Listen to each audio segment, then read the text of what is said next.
예, 우리는 지난 시간에 23장 4절 5절 그 말씀을 통해서 원수의 짐승들조차도 호의를 베풀어야 한다라는 사실 살펴봤는데 기억나시죠? Last time we saw in Exodus 23:4-5 that we are commanded to show kindness even to the animals of our enemies. 예, 이제 법정에서 어떻게 재판해야 하는가를 규정하는 네 번째 원리 오늘 살펴보도록 하겠습니다. Now let's look at the fourth principle which regulates how justice should be carried out in the courtroom. 예, 미국 루이지아나 주에서요. 글렌포드라는 남성분이 있었습니다. There was a man named Glenn Ford in the state of Louisiana.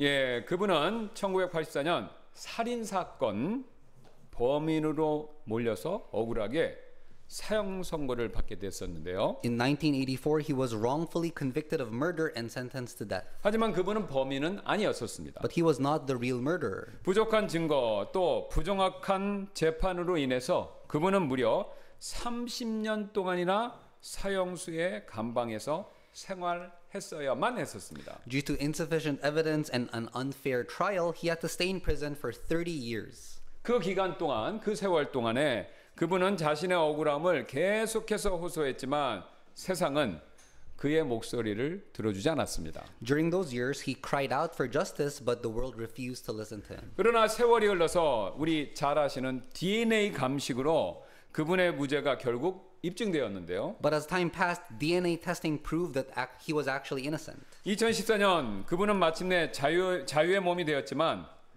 그분의 청춘은 다 가고 이미 60대 중반의 나이가 되어버렸습니다. In 2014, he was finally set free, but he was already in his mid-60s. 석방되던 날 그분은 기자들에게 인터뷰에서 이렇게 말했는데요. When he was released, he said these words to the reporters. 저는 30년 동안 무고하게 감옥에 있었습니다. 세상 법정은 저를 속였습니다. 하지만 진실은 결국 드러났습니다. 라고요. For 30 years, I was in prison for a crime I didn't do. The courts of this world deceived me, but the truth has finally come out. 사랑하는 여러분, 사실 이런 모습이 인간의 재판이지 않습니까? This is the judgment of man. 때때로요, 무죄한 자가 정죄를 당하고요, 의로운 자가 억울하게 고통을 받을 때가 있습니다. At times, the innocent are condemned and the righteous suffer unjustly. 하지만 오늘 본문은 이렇게 선언하고 있죠. 우리 다 같이 본문 말씀 7절 보시겠습니다. But today's passage makes this declaration in verse 7. 거짓된 일에서 너 자신을 멀리하고 무죄한 자와 의로운 자를 너는 죽이지 말지니 이는 내가 사악한 자를 의롭다 하지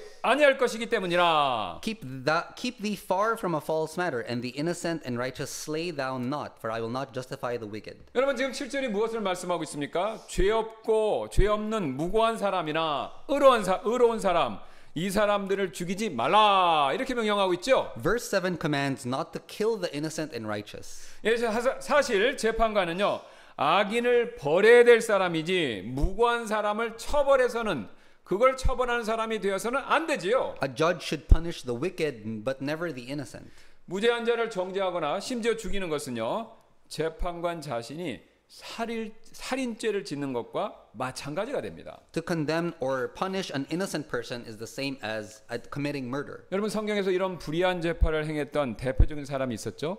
바로 지난 시간에 살펴봤던 빌라도였습니다. Pontius Pilate was the one who carried out an unjust trial. 그는요 분명히 스스로가요 예수님께서 무죄이시다라는 것을 알면서도 군중의 압박에 굴복해서 예수님께 사형을 언도해 버렸습니다. He knew Jesus was innocent, but because the crowd was pressuring him, he sentenced him to death. 결국 무죄하고 의로우신 분을요 십자가에 내어 주었던 것이죠. In the end, he handed over the innocent and the righteous to be crucified. 그래서 성경은 예수님을 대적한 자들, 특히 예수님을 죽이는데 앞장섰던 자들의 명단이 있죠. 그 명단 속에 빌라도의 이름을 빼지 않고 분명히 기록하고 있습니다. That's why the Bible clearly records Pilate's name among those who oppose Jesus. 그래서 사도행전 4장 27절에 그의 이름이 명백히 이렇게 드러난대요. 이는 진실로 주께서 기름 부으신 주의 거룩한 아이 예수님을 대적하려고 대적한 사람들 대표적인 사람들이 명단이 나오죠. 헤롯과 본디오 빌라도가 이방인들과 이스라엘 백성과 함께 모였기 때문이며. Acts 4:27 For of a truth against thy holy child Jesus whom thou hast anointed both Herod and Pontius Pilate with the Gentiles and the people of Israel were gathered together. 물론 예수님의 죽음, 그분의 죽음은요 하나님의 크신 구원 계획 안에 있었기 때문에 그래서 이미 예정되어 있었기에 반드시 일어나야 할 일이었습니다. Of course, the death of Jesus had already been ordained within God's plan of salvation, and so it had to take place. 그래서 이어지는 사도행전 4장 28절에서는요. 하나님의 뜻 안에 그분의 죽음이 있었다라는 것을 이렇게 분명히 밝히고 있죠. That's why verse 28 declares this truth. 이는 주의 손과 주의 계획이 이 미리 작정하사 이루고자 하신 것을 무엇이든지 행하려 하기 때문이니이다 라고요. For to do whatsoever thy hand and thy counsel determined before to be done. 그러나 여러분, 빌라도가요 스스로 원하지 않았다면 그는요 그 악한 역할을 피할 수도 있었습니다. But Pilate could have avoided that evil role if he had chosen not to do it. 그가 적극적으로 이 악한 일을 하는 것을 그가 기피하고 피했다면요 아마 그 대신에 헤롯이나 다른 사람이 그 빌라도의 역할을 대신했겠죠. And perhaps Herod or another person would have taken that evil role. 하지만 그는요 군중을 두려워하며 정의를 굳게 만들었고 그 결과 의인을 죽이는 오늘 성경에서 금지하는 의인을 죽이는 죄를 범하고 말았던 것이죠. But he feared the crowd and bent justice, and as a result he committed the sin of killing the righteous one. 여러분 이 원리요 오늘 빌라도를 통해서 방금 말씀드렸던 이 원리는요 단지 법정에만 해당되는 것은 아닙니다. This principle doesn't only apply to the courtroom. 사실 가정에서, 직장에서, 교회에서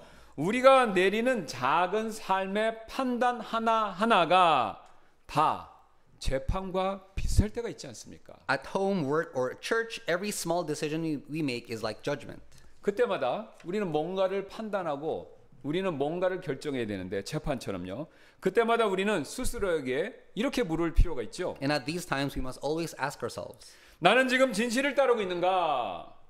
아니면 사람의 눈치와 나의 어떤 이익, 짧은 이익을 따르는가? am I following the truth right now, or am I following the opinions of others and my own interests? 그래서 여러분 우리가요 가정에서 어떤 일이 생겼었을 때 뭔가를 그래서 판단해야 될 때 우리는요 남편이나 아내의 눈치를 따르지 말고요 오히려 진실과 성경 말씀에 따라 그런 일들에 대한 올바른 판단을 내려야 합니다. Therefore, when something happens in the family, we shouldn't follow the mood or emotions of our spouse, but judge according to the truth of the Word of God. 여러분 직장에서도 이 원리는 똑같죠. 직장 상사 눈치나 내 이익 대신에 진실과 하나님의 말씀에 근거해서 어떤 판단들을 내려야 된다는 것이죠. In the workplace, we must base our judgments not on the boss's favor or our own profit, but on the truth. 여러분 하나님의 집인 교회에서는요 말할 필요도 없겠죠. And in the house of God, the church, this hardly needs to be said. 우리는 교회에서조차도 말씀보다 다른 사람들의 시선을 의식할 때가 있는데 만약 저와 여러분이 그렇다면요 우리는 회개해야 합니다. Even in the church, we sometimes care more about other people's opinions than God's word, and if so, we must repent. 여러분 왜냐하면요 오늘 하나님의 말씀에 따르면요 하나님께서는요 교회에서 우리가 내리는 가장 작은 판단조차도 항상 하나님께서는 지켜보고 계시기 때문에 그렇습니다. Because God watches carefully even our smallest judgments in the church. 여기서 우리는요 한 가지 중요한 사실을 배우게 되는데요. We learn an important truth. 하나님께서는요 자신의 계획을 성취시키는 일에 있어서 꼭 사람을 사용하신다라는 것이죠. God uses people to accomplish His plan. 그리고 이때 우리에게 두 가지 정반대의 기회를 주신다라는 그 사실입니다. And He gives us two opposite opportunities. 하나는요 하나님의 계획을 성취하는 일에 있어서 선한 도구로 사용되는 경우가 있고요. 아니면 정반대로 악한 도구로 사용될 수도 있죠. One is to be used as an instrument for good in fulfilling God's plan, and the other is to be used as an instrument for evil. 여러분 지금 대표적인 예로 우리가 지금 말씀드렸던 예수님 한번 생각해 보시기 바랍니다. 예수님은요 인류를 구원하는 하나님의 그 위대한 계획에 있어서 선한 도구로 선한 역할로 사용되었습니다. A prime example is that Jesus was used as the instrument for good in God's great plan of salvation. 반대로 빌라도는요 이 일에 있어서 악한 도구로 악한 역할로 사용되었죠. By contrast, Pilate was used as an instrument for evil. 그런데 공통점은요 하나님께서는요 양쪽 모두에게 억지로 이 역할을 맡기신 것이 아니었다는 겁니다. But God didn't force either side into the role. 그 근거로 예수님은요 겟세마네에서 내 뜻대로 하지 마시고 아버지의 뜻대로 하옵소서라고 기도하며 자발적으로 자신이 의지를 주님께 드리며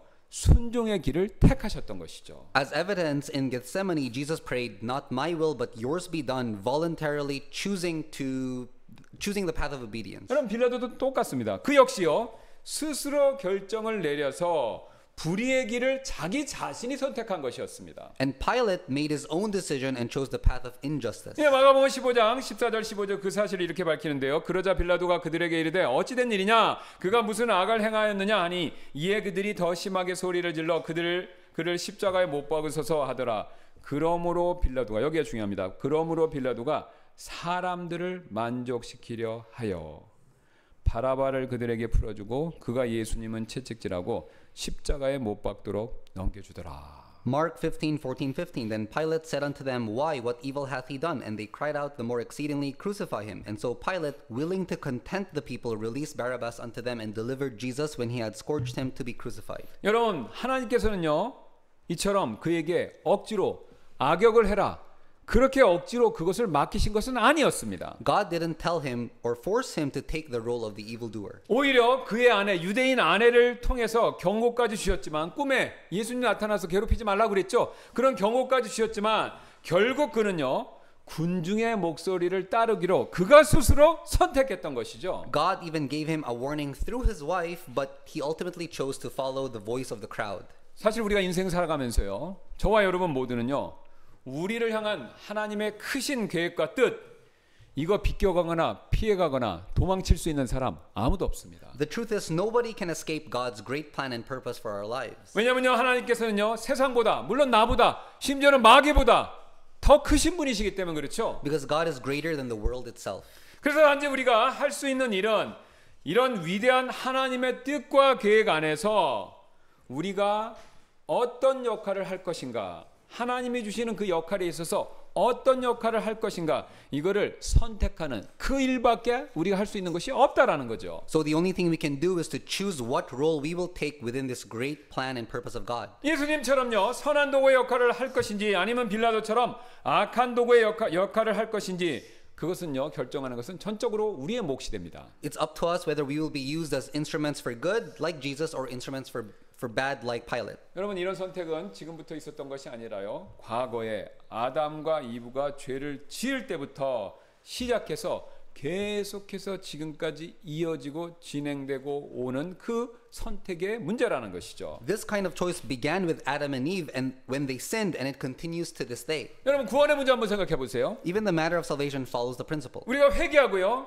예수님을 믿기로 스스로 선택하면요 그 일로 인해서 하나님의 구원 계획을 성취시키는 선한 도구로 사용되는 것 아닙니까? If we choose to repent and believe in the gospel of Jesus, then we are used as instruments for good in fulfilling God's plan. 그러나 우리가 반대로 믿기를 끝까지 거절하면요 사탄처럼 하나님의 구원 계획을 거부하는 악한 도구 그 악한 도구로 사용되고 말 뿐이다라는 거죠. If we refuse to believe like Satan, we become instruments for evil opposing God's plan. 여러분 이 원리는요 일상생활에도 똑같이 적용이 되죠. And this applies to our daily lives. 우리의 크고 작은 삶의 일들은요 다 하나님의 크고 하나님의 비교할 수 없는 깊은 계획 안에 다 모든 것이 들어 있습니다. Every detail of our lives, great and small, falls within God's will and plan.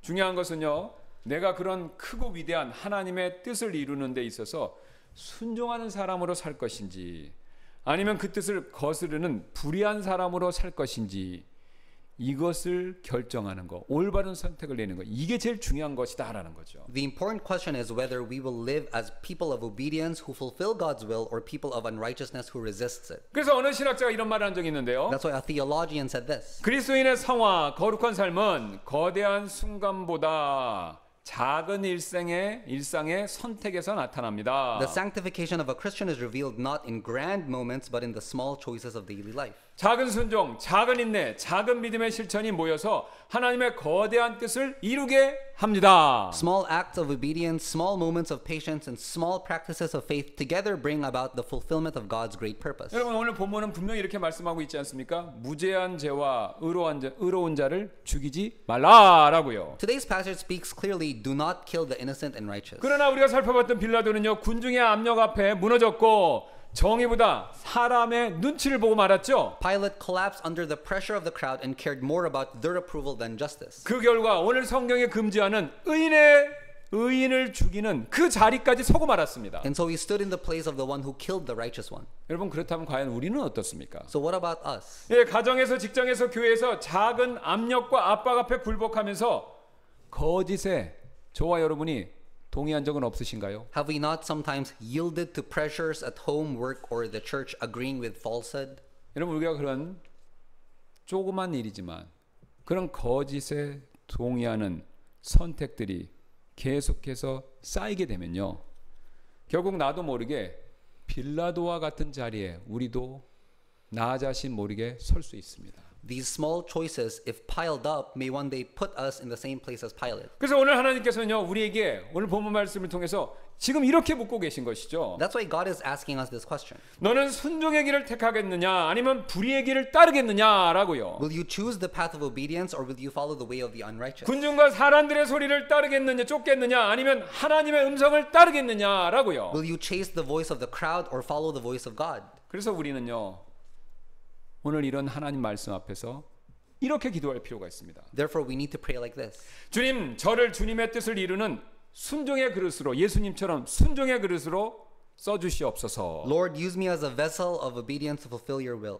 빌라도처럼 두려움 앞에 굴복하지 않게 하시고 예수님처럼 진리와 하나님 말씀 앞에 기꺼이 순종하게 하옵소서. Keep me from yielding to fear like Pilate and help me to obey willingly like Jesus. 가정과 교회와 세상 속에서 하나님의 뜻을 이루는 그릇으로 저를 사용해 주십시오. Use me as a vessel to carry out your will in my home, church, and world. 여러분 도자기를 빚는 장인은요, 흙을 그릇으로 만들기도 하고 아니면 그 흙을 그냥 버리기도 하지만요, 하나님은 흙으로부터 우리를 만드셨지만 결코 우리를 단순한 흙덩이처럼 대하시지는 않고 있습니다. A potter may form clay into a vessel or even discard it, but God doesn't treat us as mere lumps of clay. 왜냐면요, 우리는 하나님의 형상으로 지음받은 존재이기 때문에 하나님은 우리의 선택을 존중하시고 동시에 그 선택에 따른 책임도 우리에게 묻고 계시죠. Since we are made in the image of God, He respects our choices and at the same time He holds us accountable. 그래서 우리는요,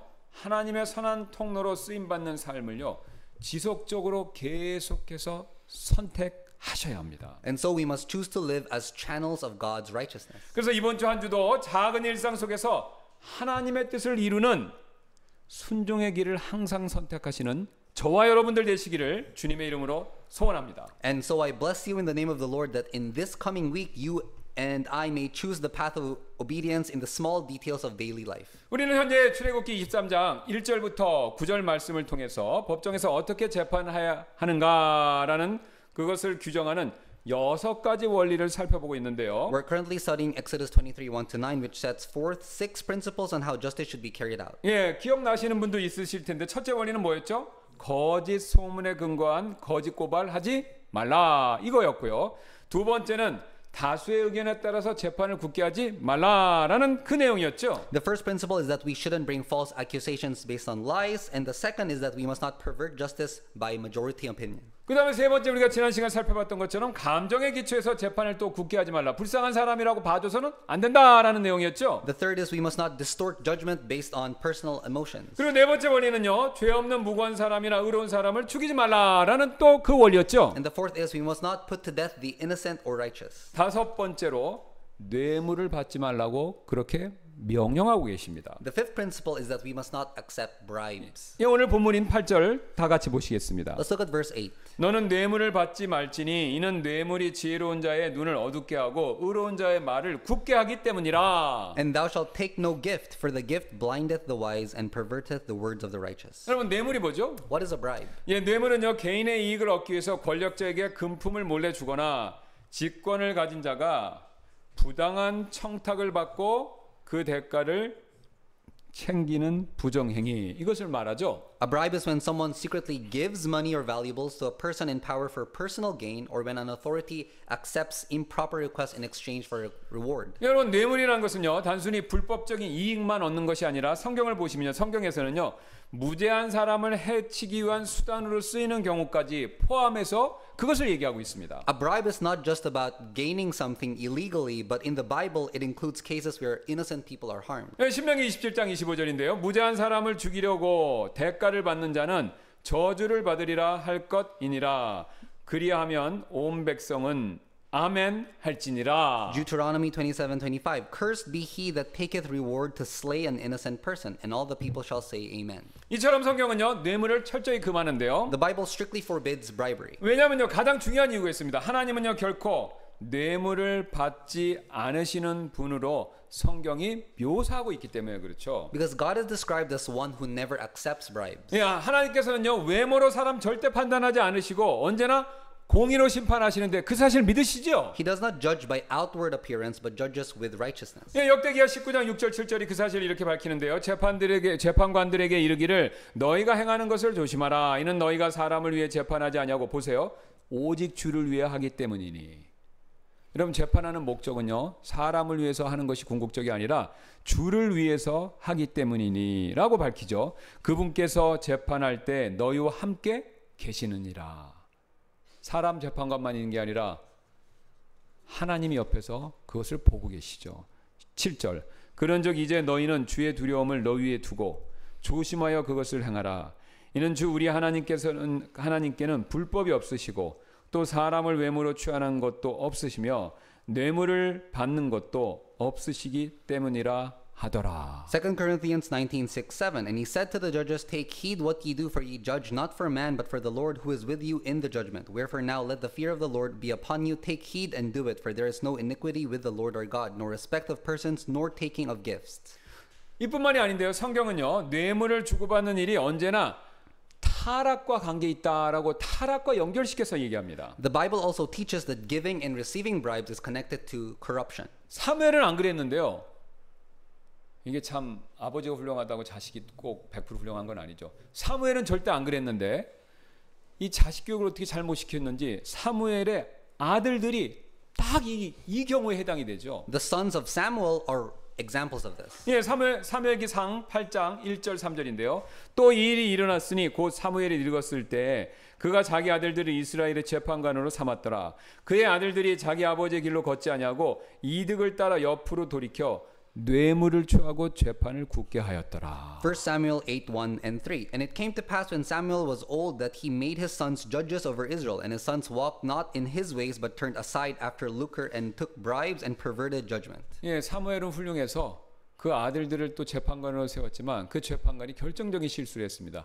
뇌물을 받고 재판을 굳게 한 것이죠. 그래서 그들의 타락은요, 결국 이스라엘이 재판관이니까 사사죠. 사사 시대에서 왕정 시대로 넘어가는 안 좋은 비극적인 그런 원인을 제공하게 됐다라는 것이죠. Their corruption eventually became the turning point that led Israel from the period of judges into monarchy. 그래서 시편 기자 역시 악인들의 손에는요, 뇌물이 가득하다라는 탄식을 얘기하죠. The psalmist also said that the hands of the wicked are full of bribes. 그래서 성경은 재판관과 관리들이 뇌물 받는 거 이거 굉장히 철저하게 금지합니다. And so the Bible forbids judges and officials from receiving bribes. 뿐만 아니라 거짓 증인이 되게 하려는 목적으로 주는 뇌물을 철저히 단죄하고요. 또 지도자들이 뇌물을 받고 정의를 굳게 하는 걸 굉장히 그것을 강하게 비난을 합니다. 성경은. And it condemns bribes that produce false witnesses and denounces leaders who accepts bribes and perverts 그래서 justice. 오히려 반대로요. 훌륭한 지도자의 조건 중에 하나가 뭐냐면요.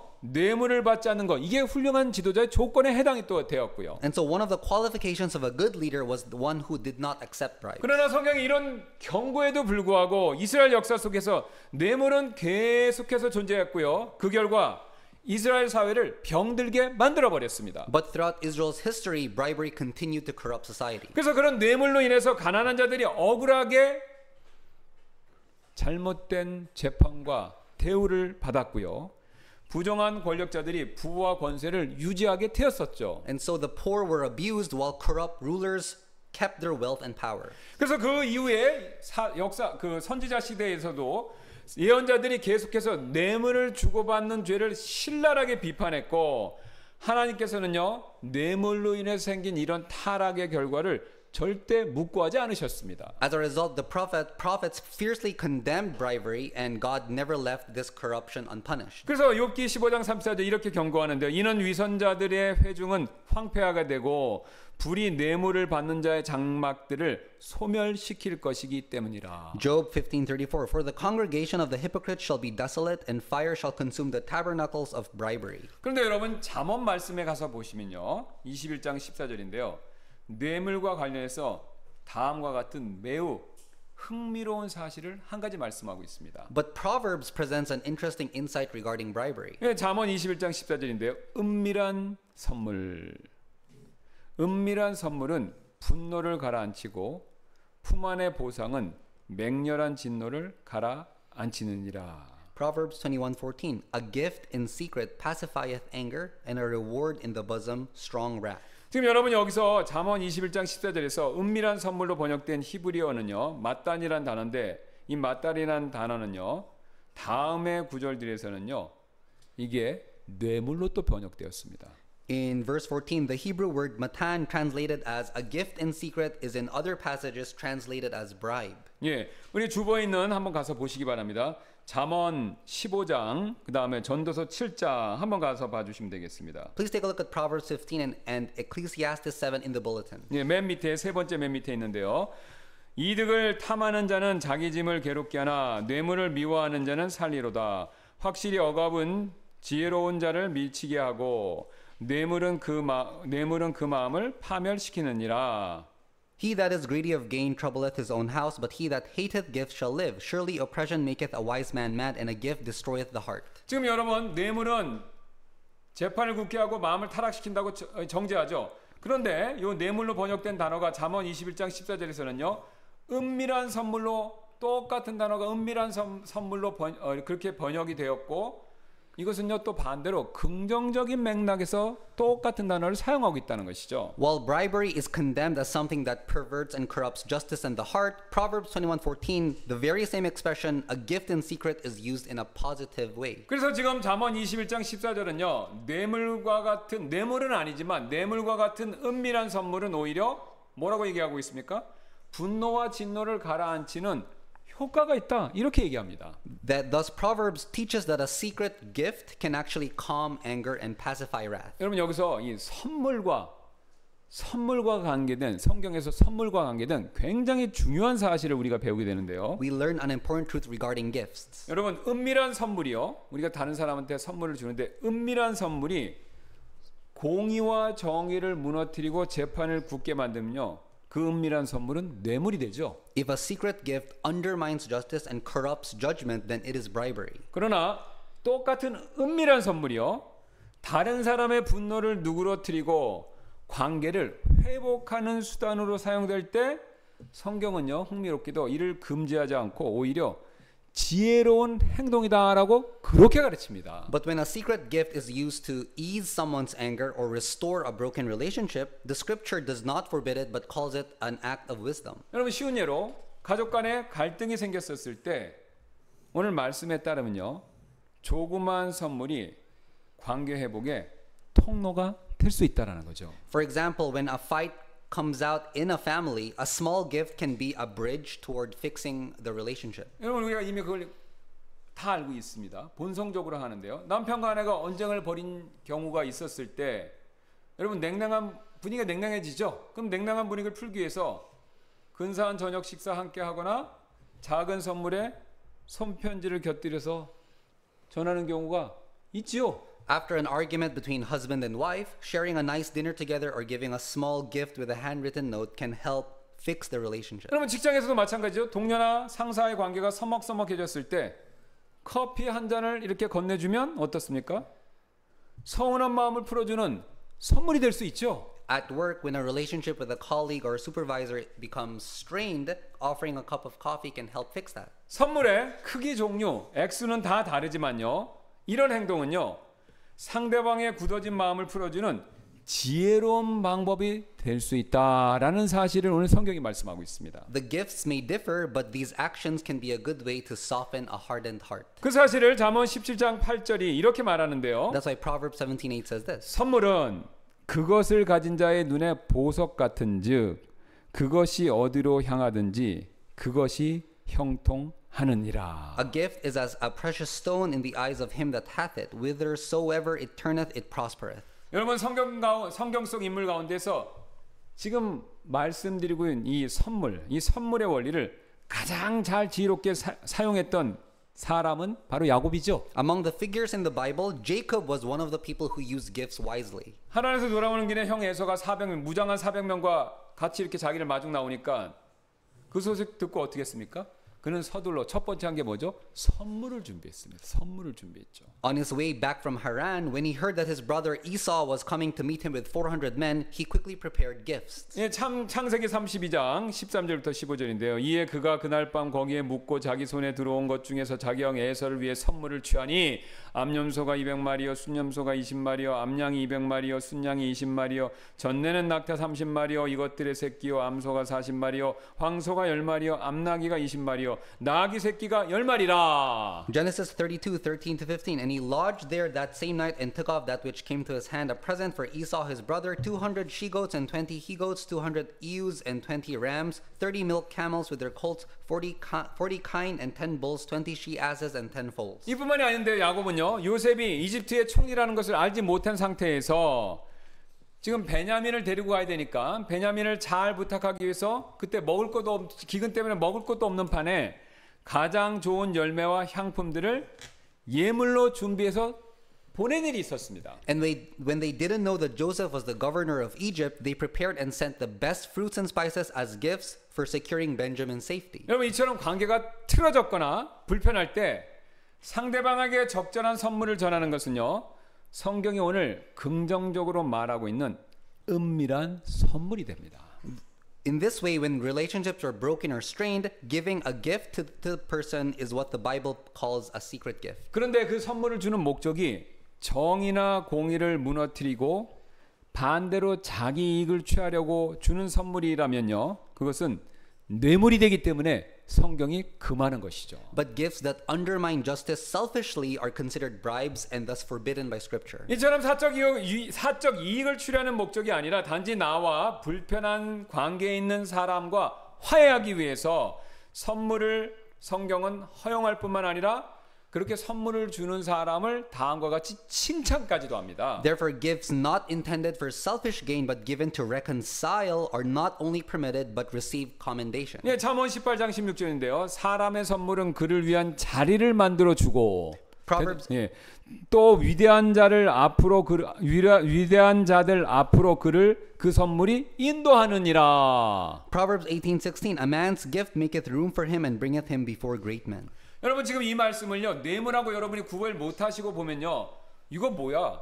마치 뇌물을 써서라도 자리를 만들라는 그런 뜻인가? 이렇게 오해할 수 있습니다. If we fail to distinguish this teaching from bribery, we might mistakenly read it as if no one could gain position or influence through bribes. 그러나 지금 이 구절은요, 뇌물을 말하는 것이 아니라 지금까지 우리가 살펴봤던 관계 회복을 위한 선물의 긍정적인 역할, 이거를 얘기하고 있는 것이죠. But this verse doesn't talk about bribery, but the positive role of gift in reconciliation. 여러분 그 대표적인 예가 나오는데요. 바로 성경에 시바의 왕이라고 부르는 세바의 왕이 솔로몬을 시험하기 위해서 그에게 찾아왔었을 때 그녀가 가지고 온 선물이 바로 오늘 이 잠언, 방금 읽었던 이 잠언 말씀에 그대로 해당이 됩니다. A good example of this is the gift that Queen of Sheba brought when she came to test Solomon. 예, 열왕기상 한번 가서 보시겠습니다. 열왕기상 10장 1절, 2절, 3절인데요. 또 세바의 왕이 주의 이름에 관해 솔로몬의 명성을 들었었을 때 그녀가 어려운 질문들로 그를 시험하고자 왔더라. 보세요.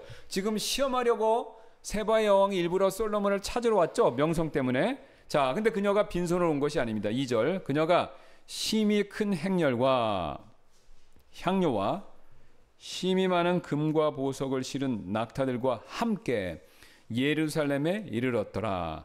그녀가 솔로몬에게 나와 그녀가 자기 마음에 있는 모든 것에 관해 그와 대화하였더라. 솔로몬이 그녀의 모든 질문에 대해 그녀에게 말하였으니 왕에게 숨겨져서 그녀에게 말해주지 못한 것이 하나도 없었더라. 1 Kings 10:1-3. And when the queen of Sheba heard of the fame of Solomon concerning the name of the Lord, she came to prove him with hard questions. And she came to Jerusalem with a great train with camels that bear spices and very much gold and precious stones. And when she was come to Solomon, she communed with him all of that was in her heart. And Solomon told her all of her questions. There was not anything hid from the king which he told her not. 여러분, 이번에 우리나라 대통령이 미국 대통령하고 얘기했는데 질문으로 막 서로 테스트를 했죠. 그래서 긴장 관계가 있었습니다. 그렇죠? 예.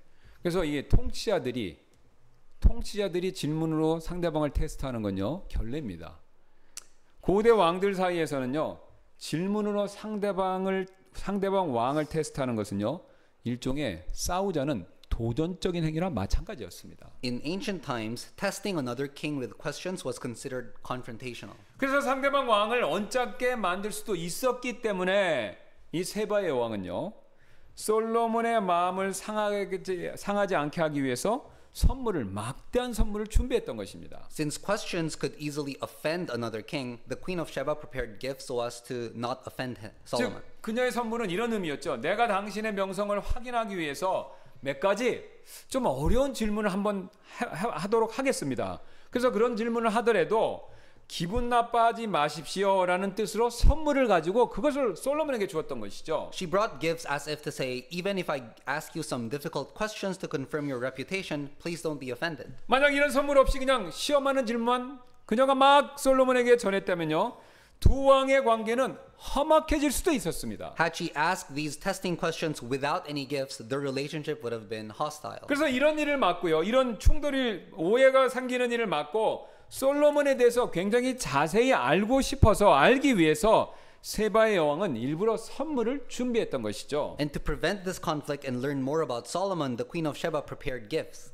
결국 잠언 18장 16절 말씀이 그대로 된 것인데요. 그녀의 선물이 그녀를 위한 자리를 만들어주고 또 위대한 왕 솔로몬 앞으로 그녀가 나가서 질문을 할 수 있도록 그녀의 선물이 그것을 만들어줬던 것이죠. In the end, her gifts made room for her and enabled her to stand before the King Solomon and to ask her questions. 여러분 이처럼 선물은요 서로 간의 불필요한 갈등과 오해를 막고 냉랭해진 관계를 풀 수 있는 단초를 제공합니다. In this way, an appropriate gift can prevent unnecessary conflict and it can open the door to fix a relationship. 그래서 성경에서 중요하게 여기는 게 뭡니까? 화해죠. 화평이죠. 오해하지 않고 관계가 풀어지는 겁니다. 그래서 성경은요. 이런 목적으로 선물을 주는 것을 금하지 않고요. 적절히 지혜롭게 잘 사용하는 것을 오히려 장려하고 있습니다. Therefore, Scripture doesn't forbid gifts given for a good purpose, but rather encourages them. 예수님께서 같은 맥락에서 이런 말씀을 하신 적이 있는데요. Jesus spoke in the same context. 예, 우리가 마태복음 5장 40절 잘 아는 말씀인데 또 만일 어떤 사람이 너를 법에 고소하여 내 덧옷을 빼앗거든 겉옷도 가지게 하라. 이 말씀 들어보셨죠? Matthew 5:40. And if any man will sue thee at the law and take away thy coat, let him have thy cloak also. 이 말씀은요. 우리가 살펴봤던 출애굽기 22장에 나온 율법과 관련된 그런 내용인데요. 연결되어 있는데요. This teaching is connected to the law found in Exodus 22. 우리가 이미 살펴봤죠. 22장 25절 26절에서 율법은요. 가난한 자의 옷을 담보로 혹시 잡더라도 안 하는 게 좋은데 담보로 잡는다고 하더라도 언제까지 돌려줘야 됩니까? 해가 지기 전까지 돌려줘야 된다. 이렇게 명령하죠. The law commanded that if you take the garment of a poor man as collateral, you must return it before sunset.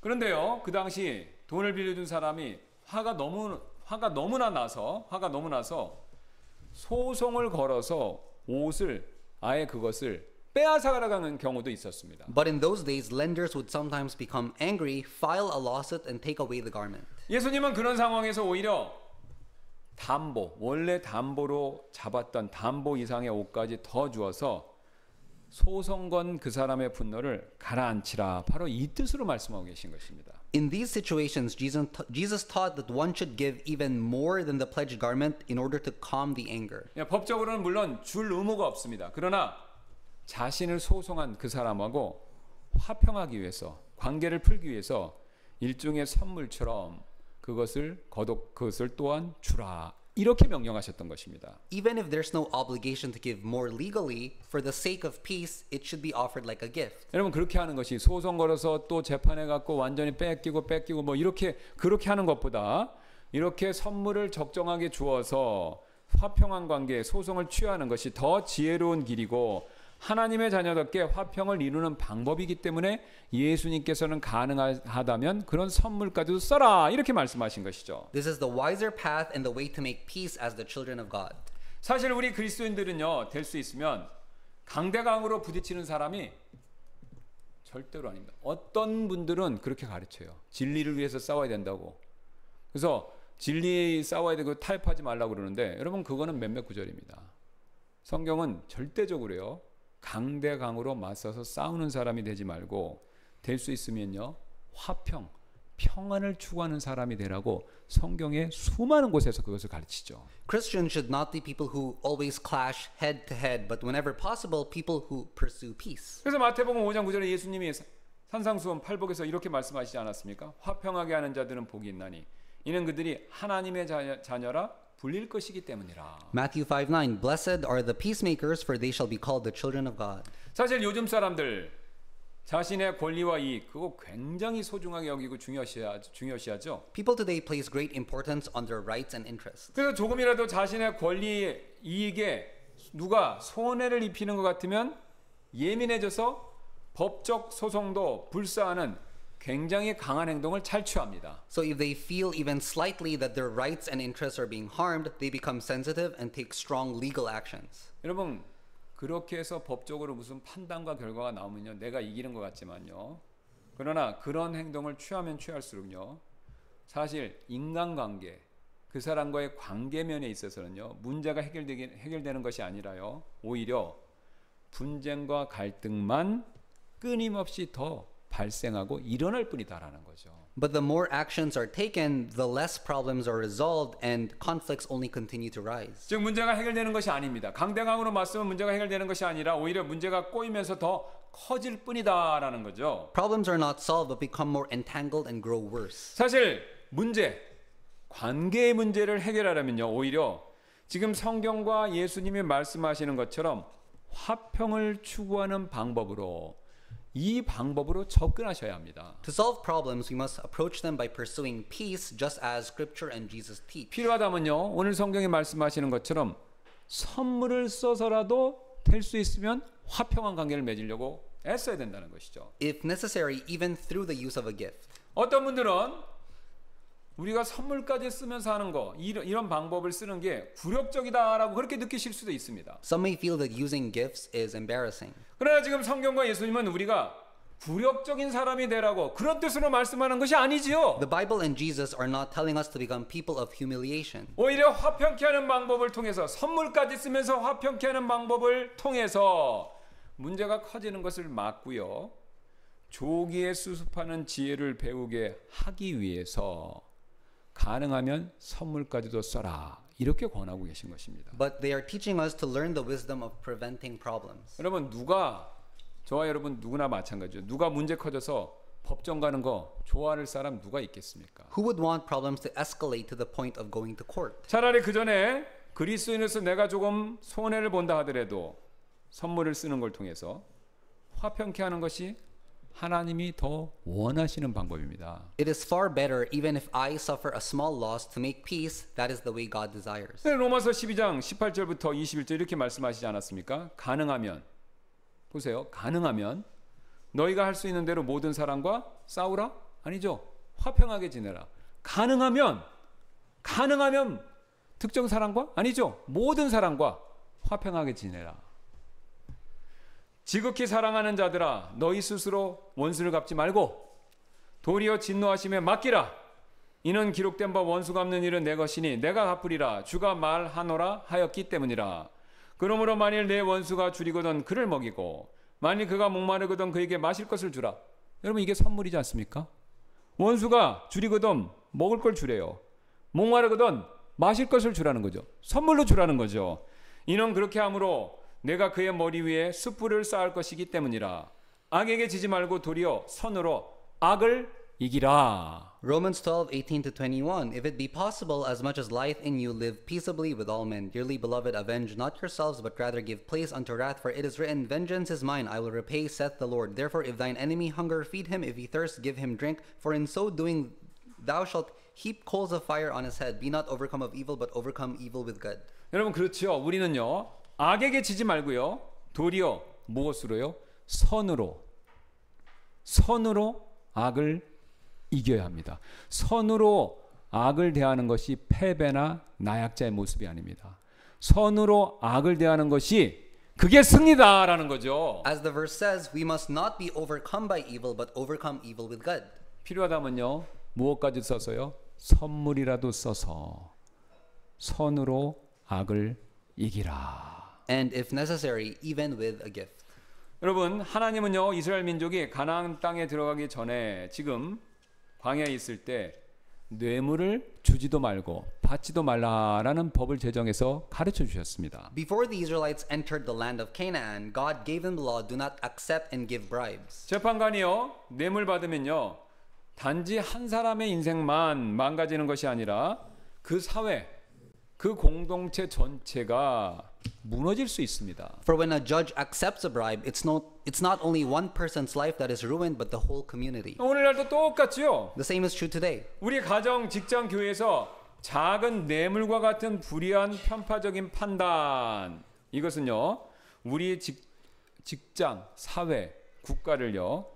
그 공동체 전체를 병들게 만들죠. In homes, workplaces, and churches, small acts of injustice like bribes can corrupt the whole community. 성경은요. 이런 뇌물의 위험성에 대해서 경고하는 것과 동시에 관계를 회복시키는 데 필요한 은밀한 선물에 대해서는 긍정을 하고 있습니다. But the Bible affirms the value of secret gifts that restore relationships. 그래서 작은 선물, 작은 친절, 따뜻한 말 한마디가 분노를 가라앉히고 우리에게 화평을 가져다주고 무너진 화평을 더 세운다라고 그렇게 가르치고 있죠. A small gift, kindness, or a warm word can calm anger and establish peace. 그래서 어떤 부부가 사소한 말다툼을 한 뒤에 며칠 동안 냉랭하게 지냈다고 가정해 보겠습니다.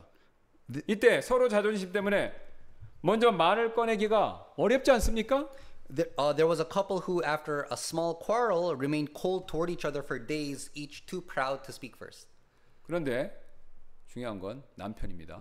남편이 퇴근길에 아내가 좋아하는 작은 꽃이라든가 좋아하는 케이크 같은 거 사와서 식탁 위에 한번 올려놔 보세요.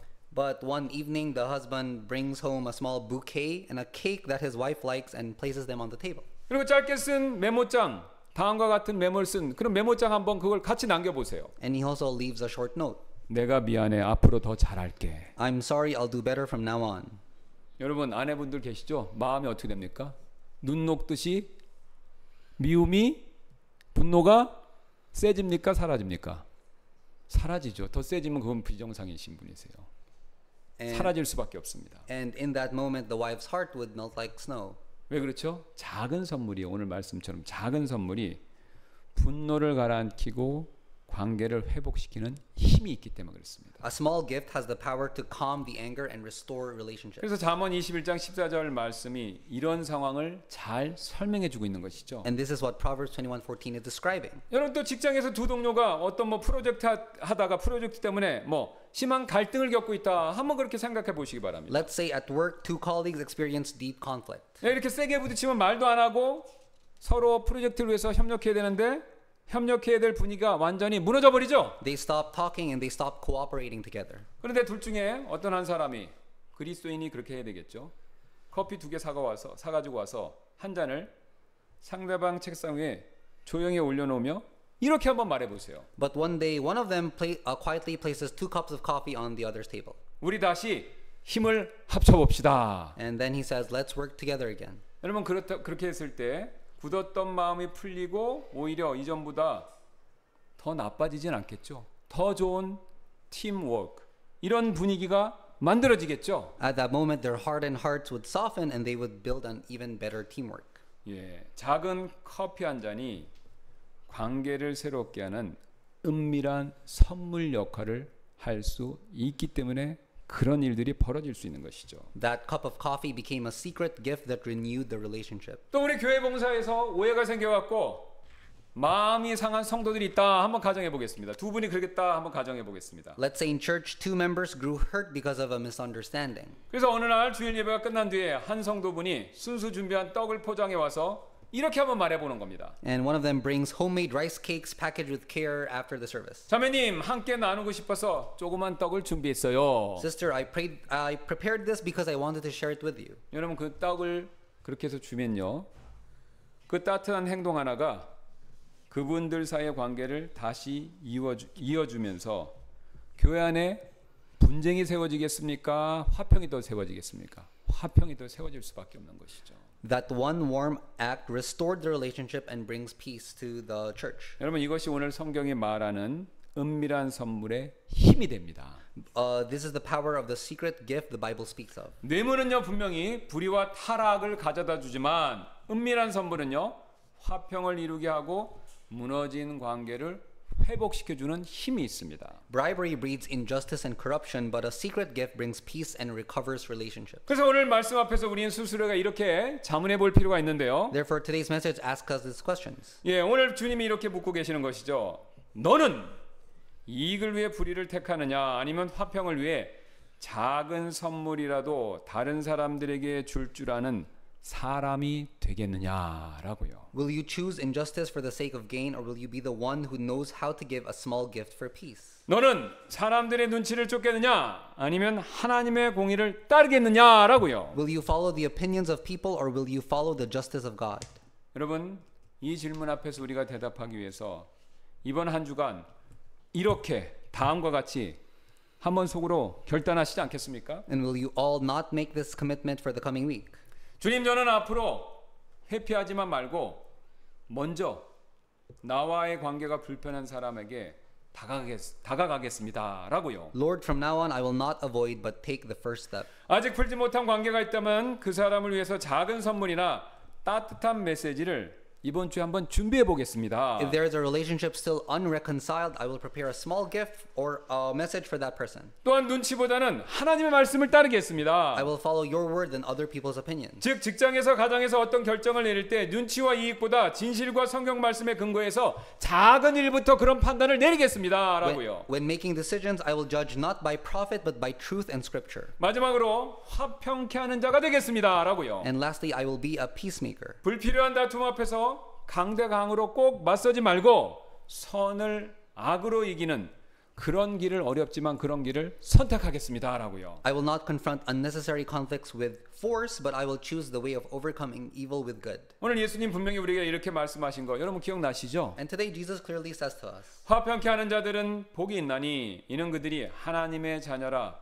불릴 것이기 때문이라. Blessed are the peacemakers, for they shall be called the children of God. 또 사도 바울이 이렇게 우리에게 권면한 거 잊지 마시기 바랍니다. And Paul gives us this exhortation. 가능하다면 너희가 할 수 있는 대로 모든 사람과 화평하게 지내라. 악에게 지지 말고 도리어 선으로 악을 이기라. If it be possible, as much as lieth in you, live peaceably with all men. Be not overcome of evil, but overcome evil with good. 여러분, 그러므로 이 말씀들 기억하시면서 지금 이 시간 잠시 이렇게 기도하시지 않겠습니까? Remembering these words, will you not pray like this at this moment? 주님, 저를 주님의 뜻을 이루는 순종의 그릇으로 이번 한 주간도 써주세요. God, use me as a vessel of obedience to fulfill your will. 뇌물과 불의를 멀리하게 하시고 은밀한 선물과 작은 친절로 가정과 직장과 교회 안에서 화평을 세우는 하나님의 자녀가 되도록 이번 한 주 동안 제가 그것을 실천할 수 있게 도와주세요. Keep me far from bribery and injustice, and make me your child who builds peace through secret gifts and small acts of kindness. 제가 잠깐 기도하고 이후에 있을 초청 시간에 이와 같은 기도 드리는 시간 갖도록 하겠습니다.